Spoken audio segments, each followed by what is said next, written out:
Let's show the advantage of using the spacebar. This is a very useful tool, but as there is no visual reference to it, not a lot of people know about it. And this is a time-saving function which can come in very handy. Let's demonstrate that to you. The function of it is just to repeat your previous function. We're going to put some horizontal dimensions in here, firstly in a normal fashion, and then we're going to show that. So I'm going to click on the dimensions and click on horizontal. At the bottom it prompts me to indicate the dimension start point. I'm going to click at the corner where I'm going to start. If I look at the command line again, it says indicate your dimension endpoint. Let's show the endpoint, and now Carry prompts me at the command line to indicate the point for the dimension. I indicate the dimension point, and there's my dimension.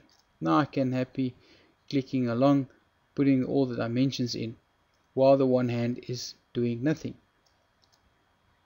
Now let's do an overall dimension. Let's go back onto horizontal.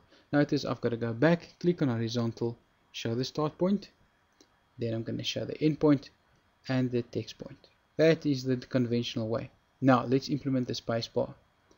With my one hand, in my case the left hand, not doing much, I'm going to put it in the keyboard, click on our vertical dimensions. Asks me the bottom for the start point. I indicate the start point. It prompts me now for the end point. I indicate the end point and the text point. There we go. Continue with the dimensions. I've got my one hand already on the spacebar, and as I get to the bottom or the end of the dimensions, hit the spacebar. At the bottom you'll notice it says indicate dimension start point.